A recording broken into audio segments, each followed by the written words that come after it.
Halo teman-teman, perkenalkan namaku Sulumi Konita Zam Amiroh. Di sini akan membahas tentang teori perdagangan internasional. Perdagangan internasional yaitu perdagangan yang dilaksanakan oleh masyarakat dan pemerintah antar negara. Perdagangan internasional adalah proses tukar-menukar barang antar dua negara atau lebih untuk mendapatkan laba. Perdagangan internasional sendiri dibagi menjadi dua jenis. Yang pertama, impor, yaitu suatu kegiatan pembelian barang atau jasa dari luar negeri ke dalam negeri. Yang kedua, ekspor. Ekspor yaitu kegiatan penjualan barang dan jasa dari dalam negeri ke luar negeri. Nah, sedangkan teori perdagangan internasional sendiri adalah serangkaian konsep ekonomi yang digunakan untuk menjelaskan pola dan motivasi di balik perdagangan antar negara-negara. Teori perdagangan internasional yang sampai saat ini masih berkembang secara umum dapat dibagi menjadi dua. Yang pertama, teori perdagangan klasik. Teori klasik ini dibagi menjadi dua.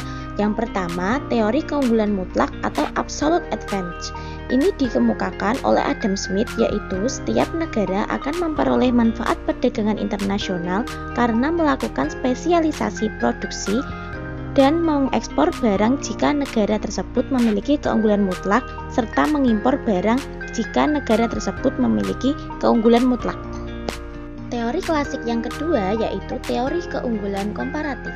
Menurut teori cost comparative advantage, suatu negara akan memperoleh manfaat dari perdagangan internasional jika melakukan spesialisasi produksi dan mengekspor barang di mana negara tersebut dapat berproduksi relatif lebih efisien serta mengimpor barang di mana negara tersebut berproduksi relatif kurang atau tidak efisien. Nah, teman-teman, sekuat-kuatnya teori klasik ini juga mempunyai kelemahan. Nah, kelemahannya yaitu ada 4. Bisa dicek dan dibaca dalam slide berikut ini. Teori yang kedua yaitu teori perdagangan modern. Teori perdagangan modern yaitu teori Heckscher-Ohlin. Teori ini berbunyi bahwa perbedaan opportunity cost suatu produk antara suatu negara dengan negara lain dapat terjadi adanya perbedaan jumlah atau proporsi faktor produksi yang dimiliki tiap negara.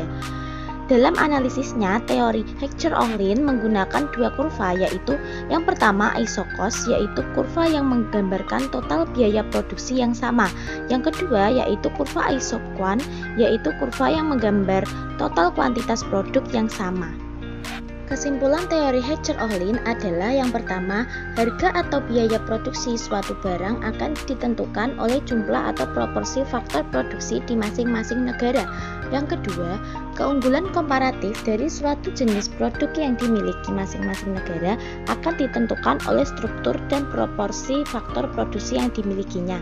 Yang ketiga, masing-masing negara akan melakukan spesialisasi produksi dan melakukan ekspor karena memiliki faktor produksi yang relatif banyak atau murah.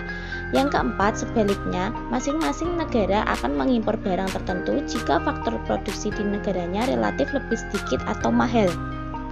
Nah, sama halnya dengan teori perdagangan klasik, bahwa teori perdagangan modern juga mempunyai kelemahan. Kelemahan teori ini dibagi menjadi 3, bisa dibaca dalam slide ini.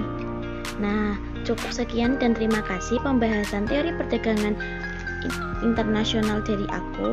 Semoga bermanfaat. Thank you.